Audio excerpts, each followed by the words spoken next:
Welcome to Missions Monday with Pastor Brent Oliver from Delphi First Assembly of God and Kokomo Southview Church.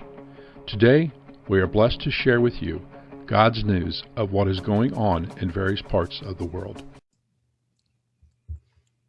Hey, good day to you today. Welcome to Missions Monday. The last couple of weeks, we've kind of virtually, we've traveled to Belgium and to Lima, Peru. Today, we're going to travel all the way across central Indiana to West Lafayette, Indiana, where we'll be talking with Kevin Foertsch, who is a Chi Alpha missionary at Purdue University. Thanks for being with me today, Kevin. Hey, thank you for having me. It's an honor. Tell us, I said you're with the ministry. Well, you're originally from Indiana. You're from Jasper. Yeah. Let's start off there. Introduce yourself a little bit. Were you raised in a church family? How did God get a hold of your life? Yeah. So I was raised in Jasper, Indiana, which is a small German Catholic town in southern Indiana. I grew up in church, in a small liturgical church. We were faithful attenders. We were there every Sunday. I sang in the choir. I was involved in the youth group and lots of charity, soup kitchens, UNICEF, all of that. But I never knew Jesus. I never had a relationship with Jesus. I knew the stories, but that's just what they were to me, stories. Wow. And in high school, my church went through a split, unfortunately. And around that time, my parents split up. And so I had a lot of hurt in me, and I didn't know Jesus. And so I went to the world to try to satisfy and, heal that hurt. And that didn't help at all. Around that time, I was applying to college, and my only criteria for college was to get away from home. And so I wanted to stay in state and save some money, but I wanted to get away from home. And so I applied to Purdue. I got accepted, and I went to Purdue. And I remember in the first week being on campus, I went to a crew call out. It's another campus ministry. And I went to church the Sunday before class. And I remember vividly waking up that Sunday, being super tired, putting on my nice slacks and button up, walking, a mile across campus, sweating through my clothes, making it through that service, and walking home and just having this epiphany that I was in a new place with new people, and I could be a new person. And I could do whatever I wanted. I could stay up all Saturday night and play video games if I wanted, and sleep in on Sunday. And I realized I had just gone to church out of habit, and that I actually didn't want to do it anymore. So I decided I'm not going to, and I didn't. And I studied engineering, and you get the mindset really quickly, being in engineering or really in any major on a secular campus, that you can't be intelligent and believe in God at the same time. And so in my sophomore year, think that is?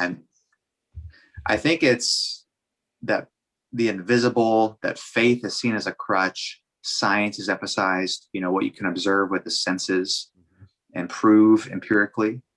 And faith is not science. I say all truth is God's truth. And I think God created science, but God is greater than science. Science isn't the end all be all. But on the university, it is. And so in my sophomore year, I rejected faith and God and became an atheist.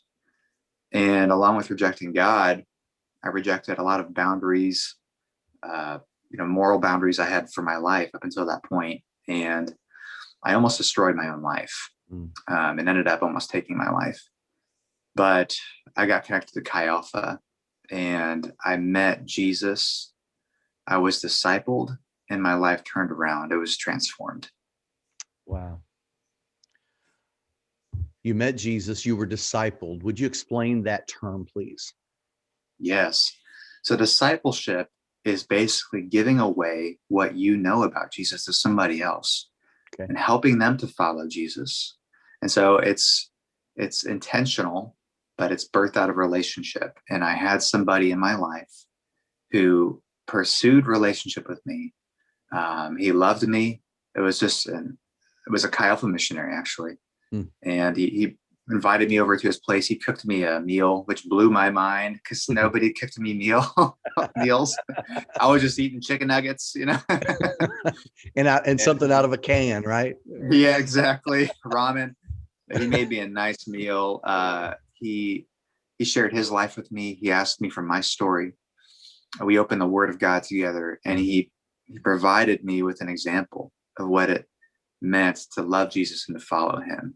And he invited me, he challenged me, and he loved me. Wow. So his life, just maybe not as much what he said, but just how he treated you and how he made you feel as an individual, and the worth that he made you feel that you have really impacted you. Exactly. He wasn't a Bible expert, and we don't have to be. Yeah. We just have to be maybe one step ahead, and it is some teaching, but a lot of it's love and relationship. And there was a lot of love and a lot of trust. Yeah. And he loved Jesus too. And that's what mattered. Wow. Okay. So it all came from that. Yeah. So that's where you came to a real faith in the Lord. That's where you were discipled. And now here you are leading the very ministry that you were impacted by. Yeah. It's amazing. The very university that you were impacted. Yes. So tell me what's going on today. Yeah. Well, we're in transition going back to Purdue this year. Okay. My wife was a Purdue student as well. We met in Chi Alpha. We got married. We'd served 2 years on staff at Purdue with Chi Alpha. In the last 5 years, we've been in Bloomington. So we came down to IU, packed up all our Purdue clothes, tucked that part of our lives away. And with the hopes that someday I could bring it back out, maybe. Yes. And so, but yeah, it's an honor. Linda Seiler, who was the campus pastor when we were students there, and who God used to really plant the flag of Christ on that campus. She's transitioning to a national role with Chi Alpha, and we're coming back this year as the future directors, which is incredibly exciting. And so we've been recruiting a team. We've been support raising, and thank you, Pastor Brent, and Delphi First for supporting us. You were the last $80. Remember that? Yeah. You finished us off. Yeah, we put you over the finishing line. Yes. So we're so honored and grateful, and we're recruiting a team right now and getting ready to move. So our house is under contract here, and we're looking for a house in Bloomington, or I'm sorry, West Lafayette. Yeah. Got to figure out where I'm at and where I'm going. Yeah, I know. Where am I going? So I've seen, your ministry really reaches out not only to students from America, but there's a lot of international students at Purdue. Yeah. From what you've experienced there, what really is going on with that part? Yeah. There are over 1 million international students in the U.S. studying, and at Purdue over 9,000 from about 135 countries. And so international students, if you ask, why do I do campus ministry? International student ministry is one of those reasons. Another would be, it's a crucial time in life for every student on the campus, making decisions, setting the trajectory of their lives. And also the campus is a place where we're training up future leaders, right? What happens and is accepted on the campus today will be practiced and accepted in society tomorrow. So we see that the campus is really society's cultural incubator in a sense. And if we can reach the university and transform it, then we can reach and transform society. But international students are a huge part of what we do because, they're in this crucial time in life. They're a young person between the ages of 18 and 22. They're asking life's big questions, answering them. They're coming to America, so they're being entirely removed from their, cultural upbringing, which sometimes comes along with a lot of religious baggage, right? Or religions that are dismissive of Jesus, misunderstanding of Jesus, or outright reject him. And so they're very open to the gospel. and we see things move very quickly. I'll tell you one quick story. Brooke, when she was a student, she met a student from Japan. Her name was Brooke Saho. is your wife? Brooke is my wife. Yes. Okay. And Brooke was just telling Saho her story growing up in Highland, Indiana, and wishing she had more Christian friends. And Saho asked, well, who's a Christian? What's a Christian? And Brooke said, well, a Christian is a person who follows Jesus. And Saho just had a blank stare. And Brooke realized she doesn't know who Jesus is. And so she asked her, do you know who Jesus is? She said, no. And so Brooke got to share the gospel with her, the truth about Jesus, got to love her. They were in a relationship. Saho ended up coming to the Lord, getting discipled, going back to Japan, and serving Jesus now. Sent a letter a couple of years ago to Brooke just saying, thank you for loving me and telling me about Jesus. My life has changed. An individual's life changed, potentially family changed, just a ripple effect that takes place after that. You're right. Yep.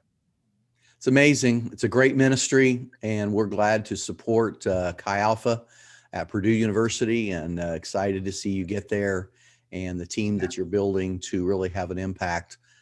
Kevin, I appreciate you spending time with me today and just sharing on Missions Monday, this wonderful work that God has you a part of, and how he's changed your life and is now using you to see other lives helped and changed as well. Yeah. Well, thank you for asking me, and thank you for supporting us. We're grateful. Well, thank you so much today. Thank you for attending here on our Missions Monday, and we hope to see you again soon. This has been brought to you by Delphi First Assembly of God and Kokomo Southview Church. To contact us or send us your prayer request, testimony of answered prayer, or Bible questions, please see the information on the screen. May God's salvation through Jesus Christ overflow into your life with his joy. God bless until we see you again.